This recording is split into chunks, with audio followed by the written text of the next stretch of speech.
시편은 총 5권으로 이루어져 있습니다. 그 가운데 오늘 본문은 제3권의 시작에 해당합니다. 73편부터 83편까지 11편의 이 아삽의 시 가운데에서 첫 번째 시인데, 이 아삽의 시들은 다윗 시대 찬양대장이었던 아삽이나 또 아삽의 후손들이 성전 예배용으로 지었거나 아니면 그것을 편집하여 모은 시를 말합니다. 시들의 배경은 다윗 시대부터 포로 시대에 이르기까지 다양하게 이루어져 있습니다. 오늘 본문은 구체적으로 어떠한 역사적 사건을 배경으로 하지는 않습니다. 내용은 고난에 처해 있는 시인이 악인의 형통함을 보면서 생겼던 이 회의감을 어떻게 극복을 하고 하나님께 나아가는지를 교훈하는 지혜의 시입니다.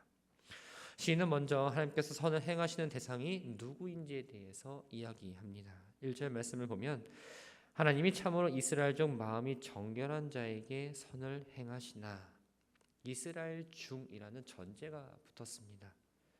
당시 이스라엘 자손 가운데 많은 사람들이 하나님 앞에서 지켜야 할 언약은 소홀히 하면서도 나는 선택받은 사람이다 라는 생각으로 하나님께서 나를 돌보아 주시고 보호해 주시고 축복해 주신다는 생각에 젖어 있었습니다.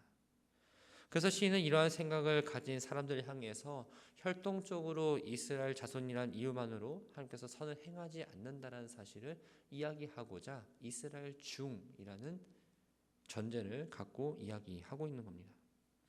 시인은 하나님이 공의로우신 분이라는 사실을 믿었습니다. 그래서 하나님께서는 의인에게는 은혜를 베푸시고 축복을 주시는데 또 죄인들에게는 형벌을 주신다라고 생각을 했습니다. 그런데 현실은 시인의 믿음과는 달랐고 하나님을 향한 믿음을 포기할 정도의 마음을 갖게 됩니다. 이렇게 된 원인을 3절에서는 이렇게 표현합니다. 악인의 형통함을 보고 그들을 부러워했기 때문이다. 그렇다면 악인들의 삶은 어떠했을까요? 4절 말씀을 보면 먼저 그들은 죽을 때에도 고통이 없고 그 힘이 강건했다라고 이야기합니다. 이스라엘 사람들에게 고통이 없는 삶, 경건한 삶은 축복이었습니다. 그것은 바로 의인들이 누려야 될 삶의 모습인데 현실은 악인과 오만한 사람들이 그것을 누리고 있었던 거죠.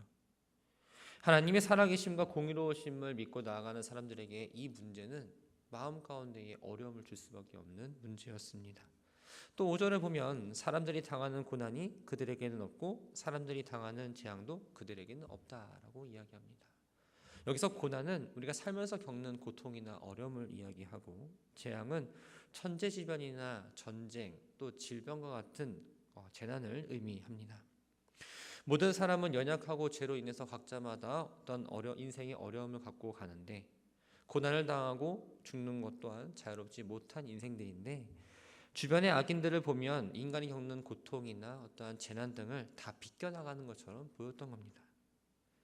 더더욱 악인들은 기고만장해졌습니다. 하나님을 절대 의지하지 않고 그들의 교만이 그들의 목걸이가 되어서 다른 사람들에게 우쭐대고 사람도 업신여기고 더 나아가 하나님을 멸시하며 거짓을 일삼는 삶을 살았습니다.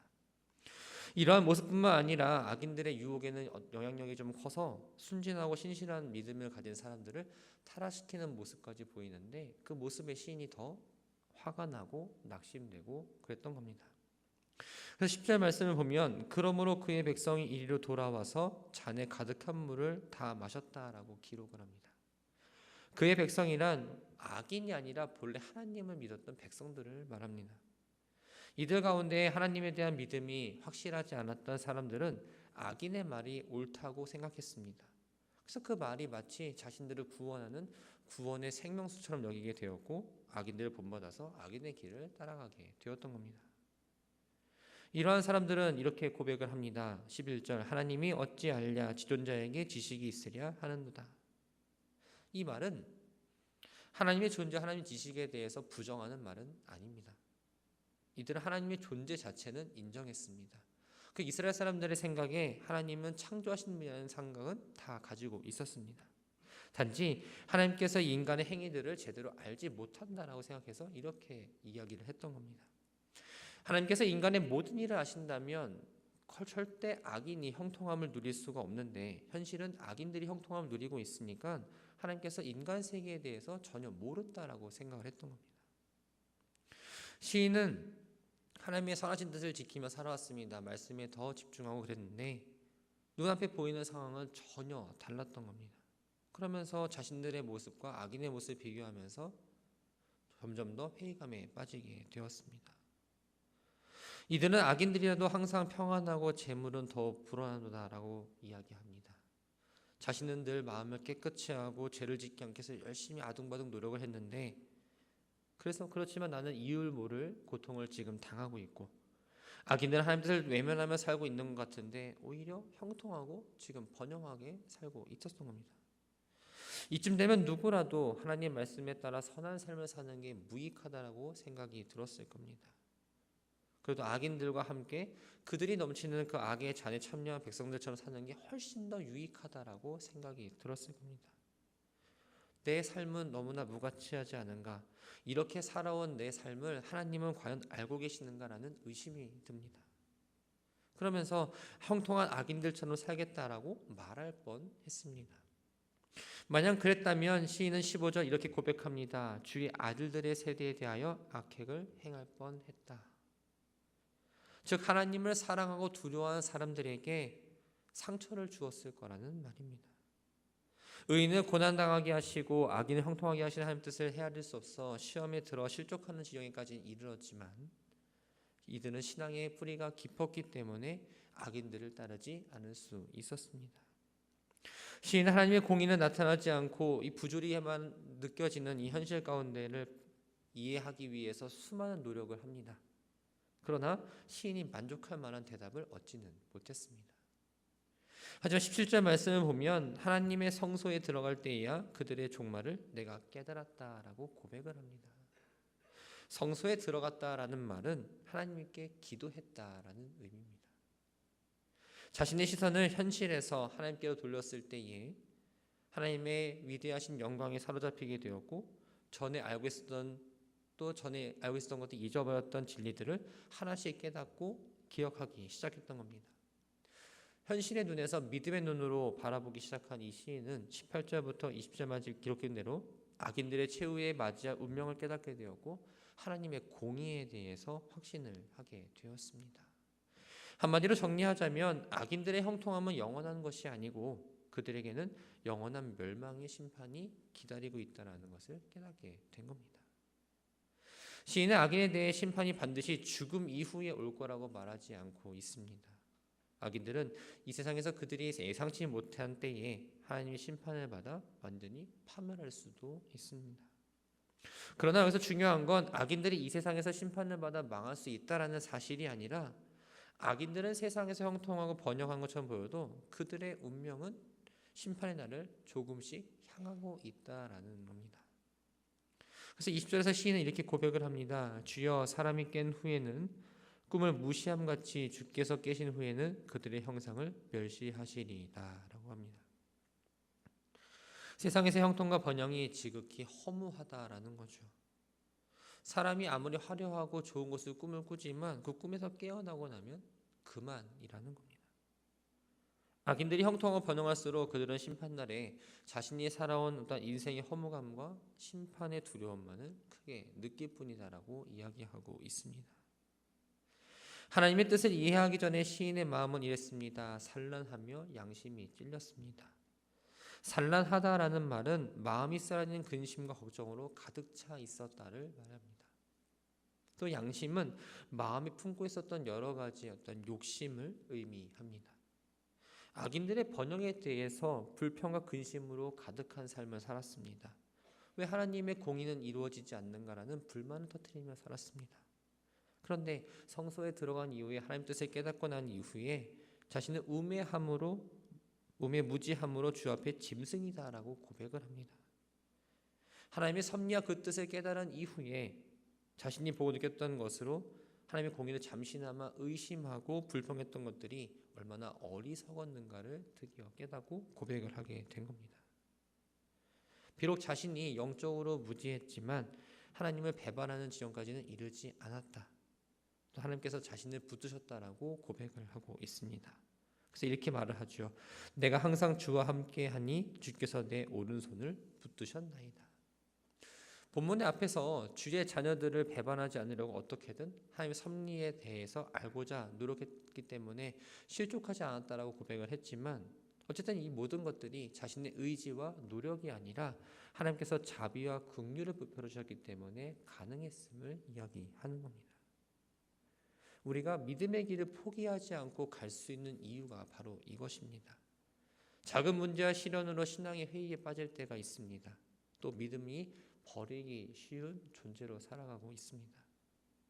근데 이때 내가 가진 힘과 의지로는 이 믿음의 길을 제대로 걸어갈 수가 없습니다. 오른손으로 붙들어 주신다는 말은 모든 어려움과 시험을 극복할 수 있는 힘과 능력을 주시고 보호해 주신다는 의미입니다. 우리가 기억해야 될 건, 하나님은 우리가 시험을 감당할 수 있도록 도우시고 나를 늘 보호하시며 실족하지 않도록 인도해 주시는 분 사실을 꼭 기억하며 나아가야 합니다. 하나님께 불평한 일에 대해서 회개를 마친 시인은 하나님의 복이 자신에게 임할 걸 확신하며 이야기합니다. 24절 말씀을 보면 주의 교훈으로 나를 인도하시고 후에는 영광으로 나를 영접하신다. 시인 하나님께서 인간에게 베풀어 주시는 은혜를 두 가지 측면으로 이야기합니다. 첫 번째는 살아있을 동안에 주시는 은혜입니다.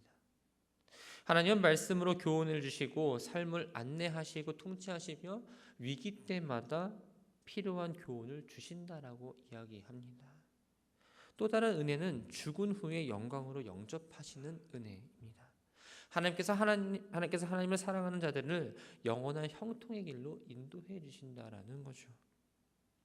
시인은 어떠한 조건과 상황과 형편에서든지 가리지 않고 절대적으로 의지해야 될 분이 하나님이라는 사실을 깨달았습니다. 그래서 25절에서 이렇게 말합니다. 하늘에서는 주 외에 누가 내게 있으리요 땅에서는 주밖에 내가 사모할이 없나이다. 내 육체와 마음은 쇠약하나 하나님은 내 마음의 반석이시요 영원한 분깃이시라. 시인은 마지막으로 성서에서 깨달음을 통해 얻은 이 복의 개념에 대해서 이야기하며 시를 마무리합니다. 시인의 마음 가운데에는 하나님의 축복은 하나님을 따르고 정결한 사람이 이 땅에서 형통을 받는다라고 생각했습니다. 그래서 악인들이 형통한 것에 대해서 마음이 어려웠죠. 그러나 참된 축복은 이 세상에서 어떤 형통과 변형을 누리는 것이 아니라 하나님을 얼마나 가까이 하고 하나님과의 관계가 어떠냐에 따라서 그 형통과 복이 있다는 사실을 성서에서 깨닫게 되었습니다. 세상에서 아무리 형통하고 번영하고 있을지라도 하나님을 멀리하면 그 결말은 멸망이고, 세상에서는 곤고하게 살아도 하나님께 가까이 하는 사람이 복이 있다는 것을 다시 한번 이야기하며 오늘의 시를 마무리합니다. 말씀을 정리합니다. 사람은 다른 사람을 의식하는 데 아주 익숙합니다. 내가 어떤 행동을 했을 때 이 사람이 나를 어떻게 봐줄까라는 생각을 갖고 행동하기도 합니다. 그래서 우리는 유행에 민감하게 반응하고 늘 내가 다른 사람보다 나아야 된다는 생각이 있습니다. 저 사람이 입은 옷보다 내가 입은 옷이 더 좋아야 되고, 저 사람이 탄 차보다 내가 더 좋은 차를 타야 되고, 남들보다 내가 조금 더 나아야 만족하는 삶을 사는 게 바로 인간입니다. 그러다 보니까 내가 지금 많은 것을 누리고 있음에도 불구하고 내가 누리는 것들을 생각하지 못하고 더 많은 것을 달라고 기도하고 다른 사람과 늘 비교하며 부족하다라고 불평을 합니다. 본문의 시인도 악인의 형통함을 보고 오만한 자를 질투했다라고 고백을 했습니다. 하나님만을 바라보고 살겠다고 했지만 악인의 형통을 보고 나니까 시기도 나고 질투도 났던 겁니다. 사람은 누구나 형통한 삶을 살고 싶어 합니다. 잘 먹고 잘 살고 잘 되고, 이런 형통함은 바로 세상에서는 복이라고 이야기합니다. 그러나 진정한 복, 진정한 형통은 이 세상에서 어떻게 살아가는 게 아니라 하나님이 늘 나와 함께 하신다는 생각 갖고 사는 게 형통함을 기억하시기 바랍니다. 사랑하는 성도 여러분, 다른 사람이 잘 된다고 하나님 원망하는 어리석은 모습을 보이지 않았으면 좋겠습니다. 하나님과 관계, 하나님을 예배하는 삶을 놓지 마시고 신실한 예배자들이 되시기를 바랍니다. 이 새벽에 나와서 기도하는 것 자체가 얼마나 축복된 일인지를 기억하며 기도의 자리에 나오셨으면 합니다. 하나님은 예배하는 자를 찾으십니다. 단순히 교회에 나와서 순서에 따라 드리는 예배를 따라오는 그런 예배가 아니라 정말 하나님을 찬양하고 하나님께 기도하고 하나님 말씀에 순종하는 것을 찾고 기다리고 계십니다. 그리고 더 중요한 건 하나님께서는 예배하는 자들에게 새 힘을 불어넣어 주십니다. 하나님을 만나는 시간은 오늘을 살아갈 수 있는 힘을 얻는 시간입니다. 갈수록 사람들은 바쁘다는 이유로, 세상살이가 힘들다는 이유로 하나님을 더욱 멀리하며 살아갑니다. 그러면서 교회가 예배를 드리고 은혜를 나누는 것이 아니라 단순히 그냥 공간의 교회로 머무를 때가 너무나 많습니다. 이럴 때일수록 우리는 더욱더 하나님을 예배하고 하나님을 찬양하고 하나님을 붙잡고 나아가야 합니다. 시인은 하나님께 가까이 함이 복이다라고 고백을 했습니다. 여러분들은 얼마큼 하나님을 가까이 하며 살아가십니까? 내가 단순하게 주일 예배를 참석하고 모든 예배를 참석한다고 그것에 만족하는 것이 아니라 내 삶 가운데에 교회를 벗어난 어느 곳에서든 하나님이 나와 함께 하신다는 고백의 그 말들이 열매를 맺고 나아갔으면 합니다. 그러면서 하나님께서 가까이 함을 느끼며 하나님이 나와 늘 함께 동행하신다는 그 은혜를 느끼고 감사하고 찬양으로 하나님께 화답하며 나아가는 우리들의 삶이 되기를 주님의 이름으로 축원합니다.